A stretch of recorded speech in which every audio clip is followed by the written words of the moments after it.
22 de agosto de 1976. Perdia a vida em um trágico acidente de carro o ex-presidente do Brasil, Juscelino Kubitschek, aos 73 anos de idade, faltando exatamente 3 semanas para completar 74. Às vésperas de completar 50 anos, esse acidente ainda causa divergência e polêmicas sobre o que de fato teria acontecido naquela noite. Eu vou trazer informações inéditas e exclusivas contidas num laudo de 1996 com mais de 200 páginas. Eu já falei sobre esse assunto, mas eu vou trazer informações inéditas, então fique ligado.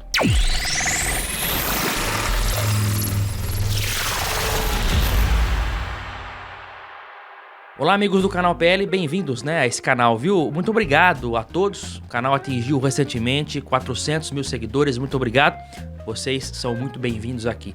Olha só, Juscelino Kubitschek de Oliveira nasceu na cidade de Diamantina, Minas Gerais, em 12 de setembro de 1902.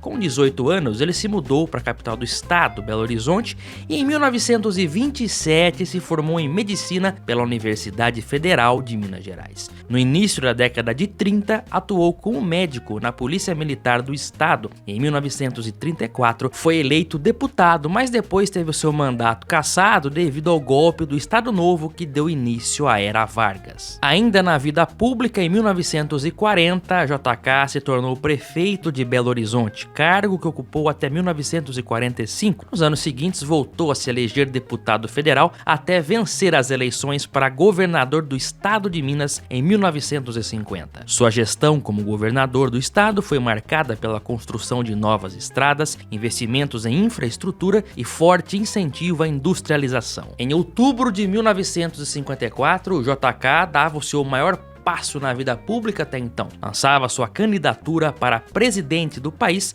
nas eleições de 1955. Com um discurso desenvolvimentista e o famoso slogan 50 anos em 5, ele venceu as eleições com pouco mais de 3 milhões de votos contra os outros 2 candidatos, que eram o Juarez Távora e o Adhemar de Barros. Conhecido como o pai do Brasil moderno, seu governo foi marcado por forte crescimento industrial do país, sobretudo pela criação do Grupo Executivo da Indústria Automobilística, o GEA, que tinha por objetivo atrair montadoras estrangeiras para o país, incentivar a produção nacional de veículos, reduzir a dependência de importações, criar empregos e desenvolver a economia. Sua boa política resultou até em um carro com o seu nome, uma homenagem, era o JK, feito pela FENEME, Fábrica Nacional de Motores, e que foi lançado em 1960, mesmo ano da nova capital federal. Aliás, o seu maior feito é esse mesmo, Claro, a construção de Brasília, projeto que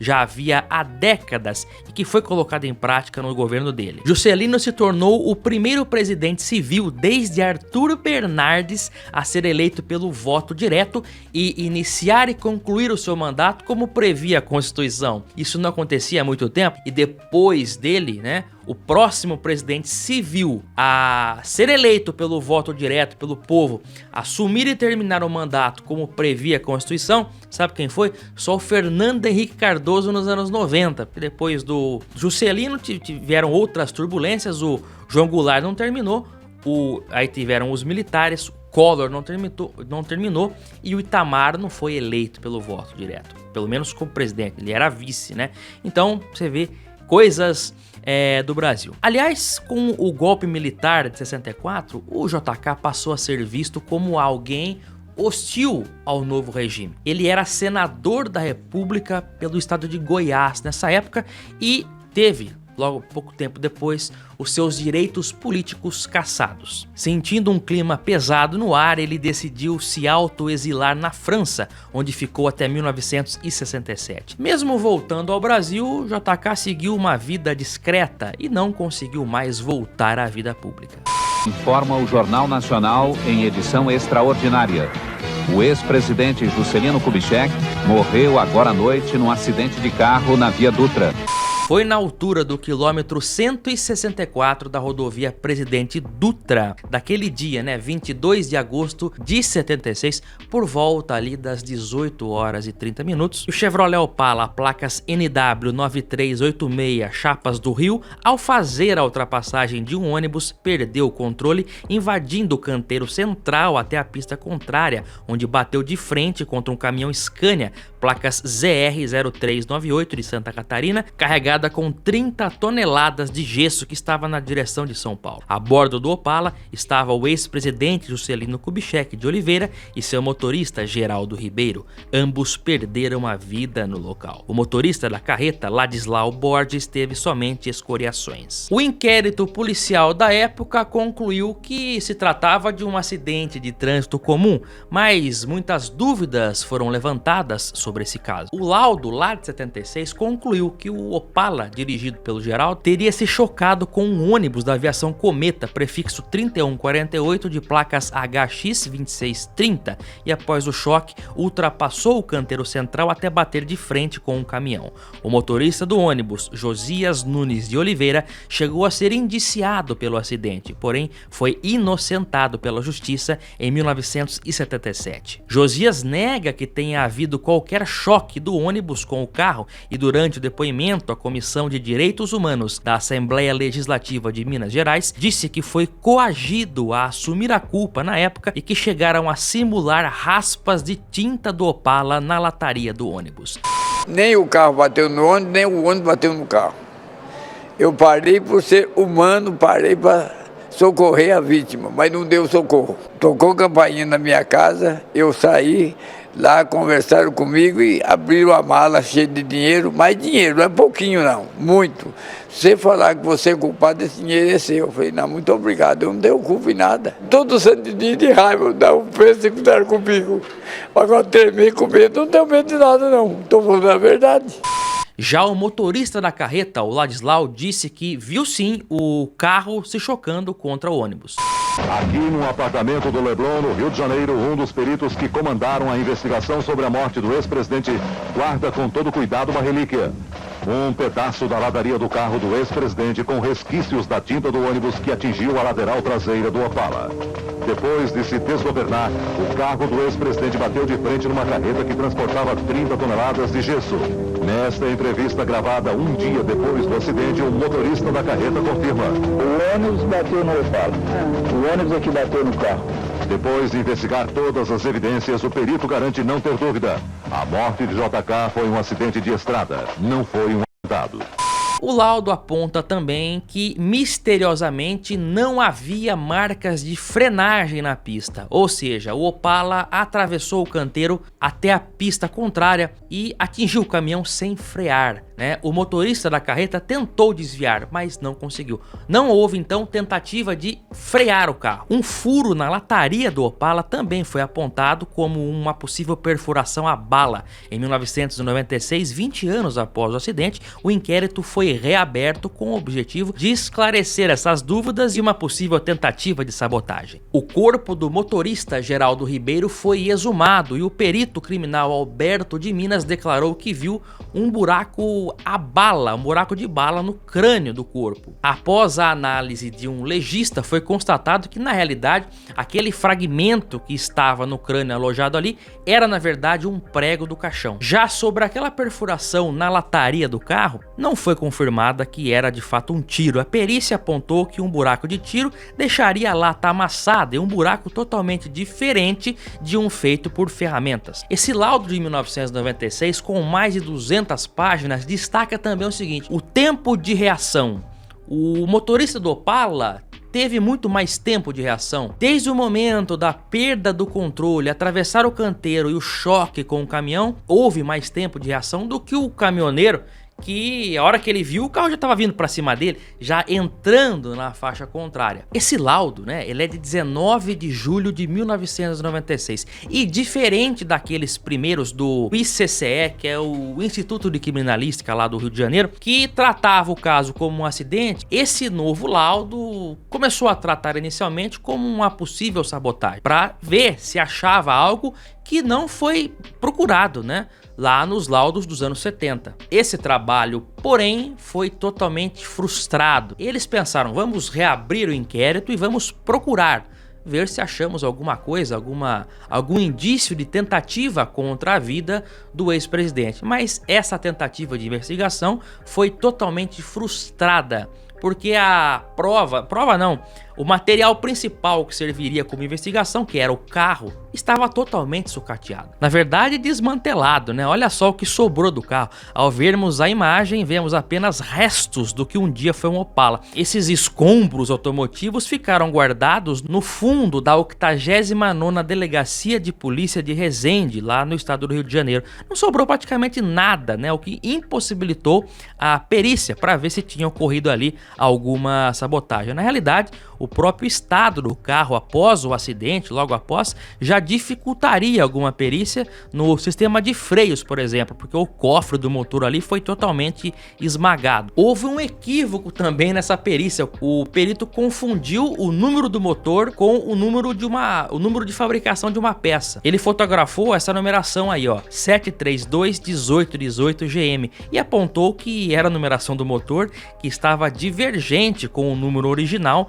que estava no documento lá, que era OJ0403M, mas na verdade ele fotografou um outro código qualquer ali e não era o número do motor. Isso também foi apontado no laudo depois, que foi um equívoco. Os peritos concluíram que era inexplicável e inaceitável um carro estar naquelas condições, que nem mesmo 20 anos no tempo, né, acabariam com o carro daquela maneira, que aquele desmonte foi feito depois do acidente. O carro foi, na verdade, o que deve ter acontecido é que foram tirando peças do carro, que sobrou, né? Sobrou alguma coisa ou outra ali, não tinha mais nada em 96.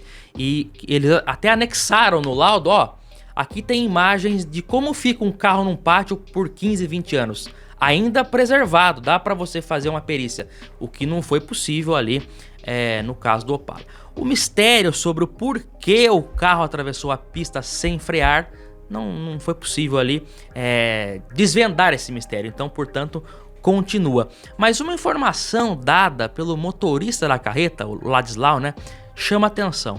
Ele disse em entrevista à revista Veja no dia 25 que em uma fração de segundos o Opala que vinha diretamente para ele tentou desviar, não conseguiu, mas o Opala vinha direto para ele e numa fração de segundos, pouco antes do choque final, o motorista do Opala tentou tirar fora, tentou desviar, mas também não foi possível.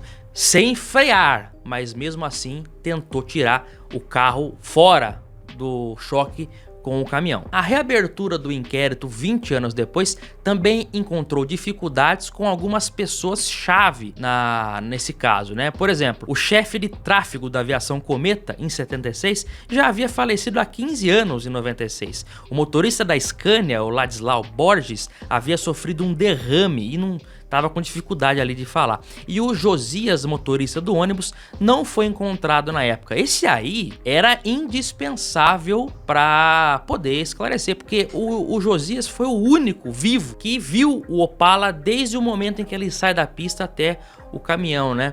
E simplesmente não encontraram o cara, né? Não, sei lá se não procuraram direito. Ele diz ali, o cara não deu para encontrar o cara e ficou por isso mesmo. Uma outra conclusão desse laudo que beneficia, que na verdade confirma a informação dada pelo Josias lá na época do acidente, de que o carro não havia batido no busão, e não bateu mesmo. Esse laudo de 96 confirmou que não houve choque do carro com o ônibus. Vamos ver o que diz nesse laudo. Vou ler junto com vocês. O ônibus da aviação Cometa, placas HX 2630 de São Paulo, prefixo 3148, não estava trafegando com excesso de velocidade e não teve qualquer participação causal nos fatos. O condutor do ônibus Cometa foi a principal testemunha de tudo o que ocorreu à sua frente e parou imediatamente o ônibus para prestar ajuda humanitária aos envolvidos, tendo ajudado a retirar do caminhão o motorista sobrevivente. Eu vou ler agora também, junto com vocês aqui no canal PL,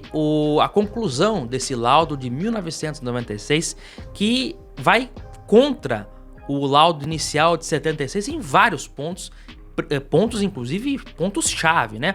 Vamos ver. Os peritos do ICCE, analisando o local dos fatos e os veículos pretensamente envolvidos, inculparam pelo acidente, entre aspas, né, o condutor do ônibus Cometa. Na versão oficial, o ônibus teria se chocado em alta e excessiva velocidade contra a traseira esquerda do automóvel Opala que trafegava à sua frente, provocando o desgoverno do automóvel e sua passagem para a pista oposta, onde se chocaria frontalmente contra um caminhão com semi-reboque. Restou demonstrado no presente laudo que as causas do acidente apontadas pelos diversos laudos do ICCE são insubsistentes. O ônibus não estava em excesso de velocidade e não atingiu o paralama traseiro esquerdo do Opala. Portanto, o evento, a partir dessa demonstração, fica sem causa definida. A compreensão dos fatores e causas de um acidente de trânsito não deve se limitar ao estudo de local e dos veículos, por mais importante que isso seja. O evento deve ser observado em seu todo, considerando fatores operacionais e condicionais agindo sinergicamente sobre fatores humanos, da via e dos veículos envolvidos. Veja que o motorista, coitado, ele foi inocentado, mas dizia lá que havia tido um choque, que na verdade, mesmo que tivesse acontecido uma batida ali, poderia ter sido o Opala que tivesse batido no ônibus, então ele não seria necessariamente culpado. Mas em 1996, a possibilidade de choque entre o carro e o ônibus foi realmente descartada.